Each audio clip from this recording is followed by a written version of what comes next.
From the Daily Mail, White House cocaine was found near the Situation Room and not in the West Wing visitor entrance. Drug story changes for the second time as Secret Service now says dime bag was found in a more secure location. Okay, so it was Hunter, right? Yeah. I mean, I struggle to imagine anyone else who was just sneaking in cocaine to the White House, because I would imagine, I've never been there, but I imagine they have pretty good security. I imagine there are cameras. I imagine people are getting searched. Yeah, where are the cameras? I bet anything it was Jill. Dr. Well, have you Jill guys seen Biden that just video? railing. Of what? The video of Hunter on the balcony, and it kind of looks like he's kind of strung out. He's, Well, then he goes There's a behind. picture of, let me pull this up. This video's great. He goes behind Jill, and it looks like he pulls his sleeve up, takes a bump off his arm, and then. And it also looks like Jill is furious, which, I mean, if your son was strung out, you probably would be. Like she can sense him behind her, and she's just in a mood. She's like, "Oh, this guy." Not in a mood. Here, She's in a mood Yeah, in a because mood's not of the right Hunter. term. Take a look at this picture. This is Jill. Victor Shi tweeted, "Wow, this photo of President Biden sitting on the White House steps is just so breathtaking and captures this moment so well. Joe Biden is doing so much for all of us and has the weight of the world on his shoulders. And I just want to say thank you every time I see him." So ridiculous. So here's this that photo. is not the sentiment that I get. And the sentiment I got from this was Joe sat down, looked at the horizon, and went, "Damn, that was my coke."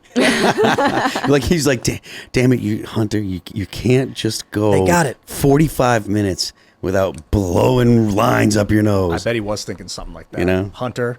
I wonder if I don't know. You can assume a lot from a picture, but I imagine that Joe's just like so broken about what he has like what happened with Hunter, and the world knows. There's video of Hunter. Like there's pictures off his laptop with little young people, like kids. Well, that's Hunter- what's crazy about the whole Hunter Biden story. Not necessarily that he's into all of this depravity, but it's that he feels the apparently compulsive need to document all of it. Like, I mean, I've never seen a man take so many incriminating selfies in my whole life. I appreciate understand it though, because I skateboard, and so we're always trying to film everything we do to make sure everybody knows just how good we are at skateboarding and How good you are at the crack. bragging. Like, well, here's the thing, man. Hunter Biden is a big part of the crack community, and he wants to make sure everybody knows he's the best. If you're that good at smoking crack, you So- want people to know. He goes to his buddy and he's like, "Yo, I need a filmer because we're going to be doing crack and prostitutes later tonight, and someone's got to capture this stuff." And they're like, "Just use your phone, put it on Instagram." And he's like, "All right."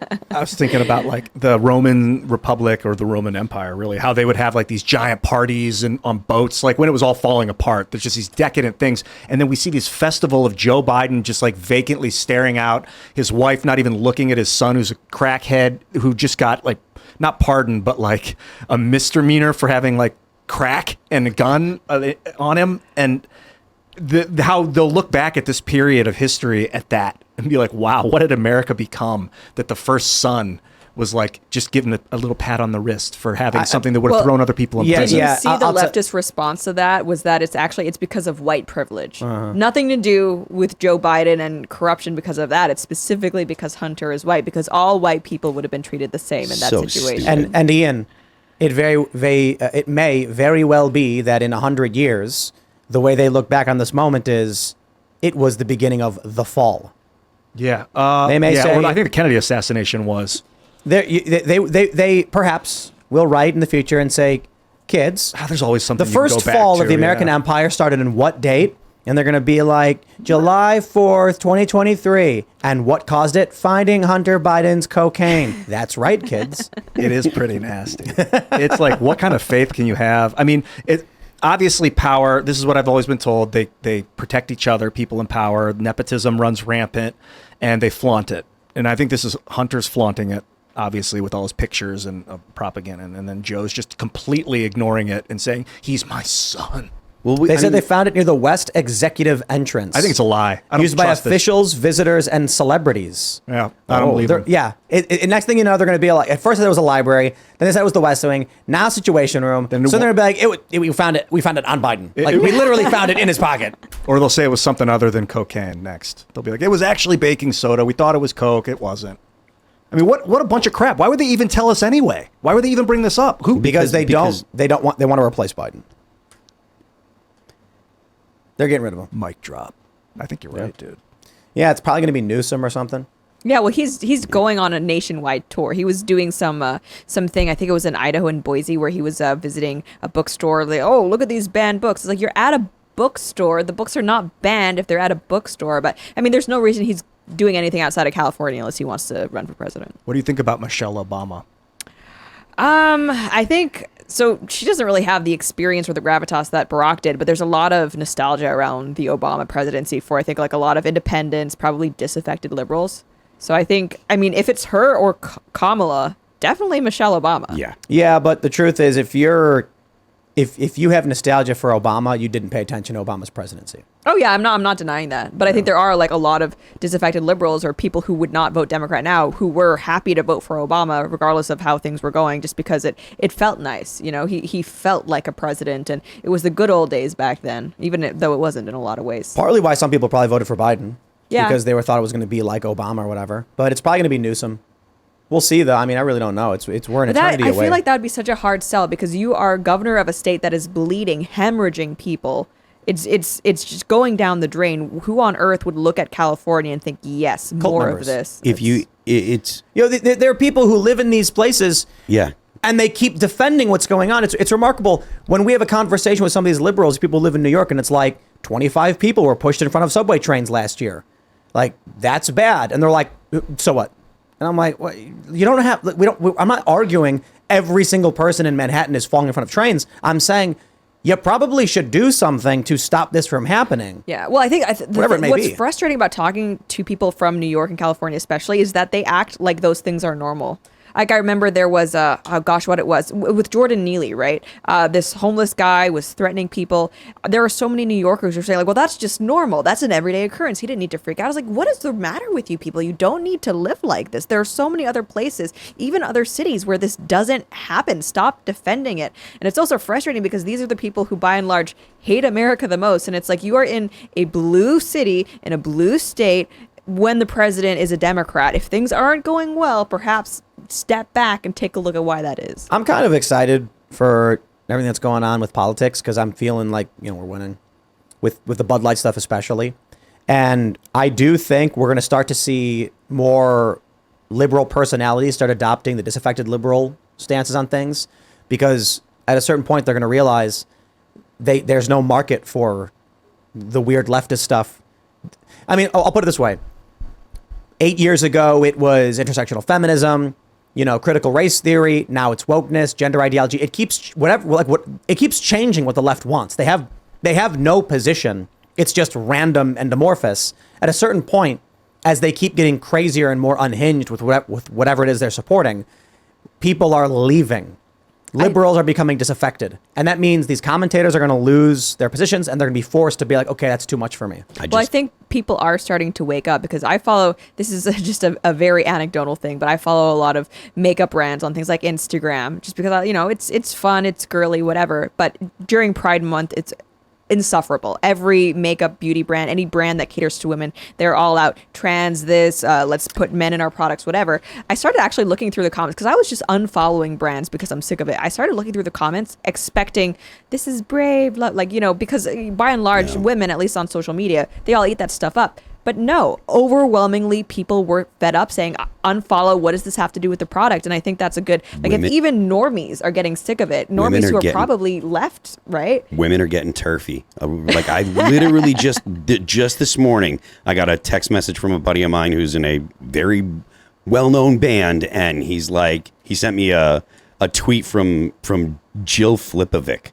And she was talking about, about how marriages are not, people aren't getting married and they don't last. And she was looking at this as a victory because she thinks that women are out there doing what they want to do and living their lives, even though it seems that people are more depressed and not happy about it. But anyways, she was looking at it as a victory. And my buddy's like, do you believe this stuff? And I'm like, look, this is kind of how the left goes. They don't actually embrace things like family values. Yeah. And he's got a family and he's talking about his wife and he's like she's kind of turfy and stuff.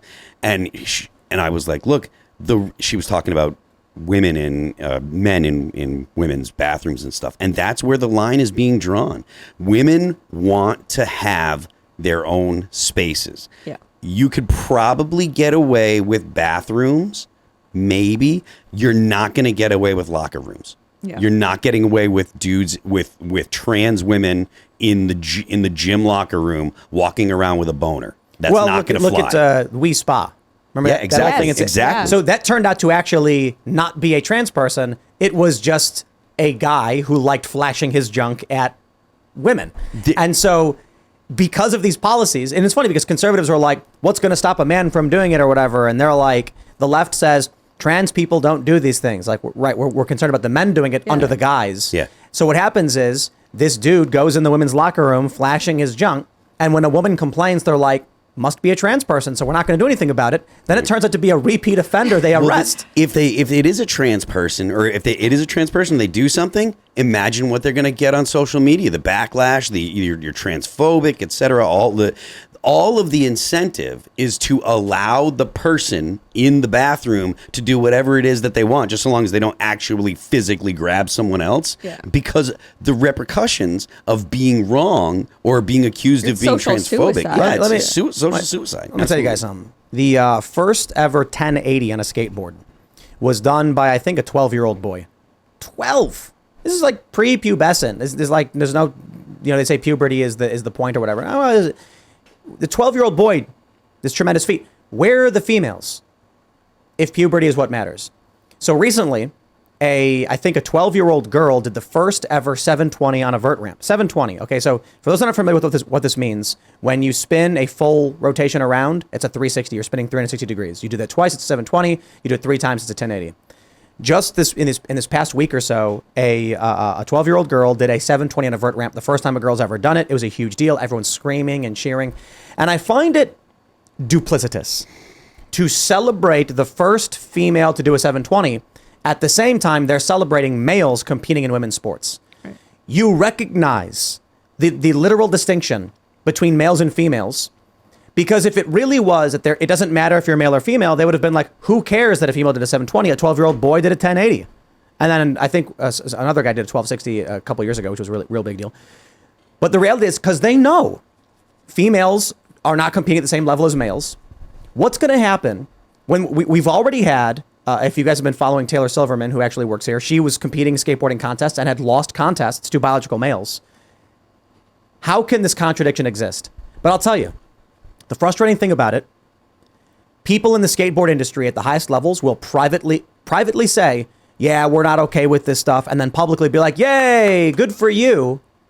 That's starting to change. Yeah. And that's the cultural shift we're seeing that I'm actually happy to see, because now people are finally being like, okay, we can't keep doing this. But what's insidious is that on the left, I've already seen the next evolution of their argument. It's like, at first, there's no difference. You don't need to worry about men taking over women's sports because they don't have an advantage. Now it's like, okay, they do have an advantage, but that is exactly why kids need to go on puberty blockers. It's so that the advantage isn't, I guess, instilled. But that is BS, because at least according to my pediatrician, or my kid's pediatrician, from birth, boys and girls are on different growth charts. Okay, from conception, men and women are different. It actually, in utero. Right. Prenatal testosterone has a big impact on fast twitch muscle development, for instance. Listen, I don't think that children should be put on puberty blockers until they're old enough to decide what gender they want to be. But I want the left to make that argument real bad. I want them to make that argument real bad, because they will die at the ballot box. Regarding like winning, like right now, the call, it feels like things have changed. Like there's a sea change, and whether it's a winning, it's like an ingredient of winning. It's like the anvil is so hot right now. We have heated this system up by uncovering the problems and hyper focusing on them and teaching people about the problems. Now it is hot. Now it is time to strike. And that is to create some sort of cultural revolution that is in the mind.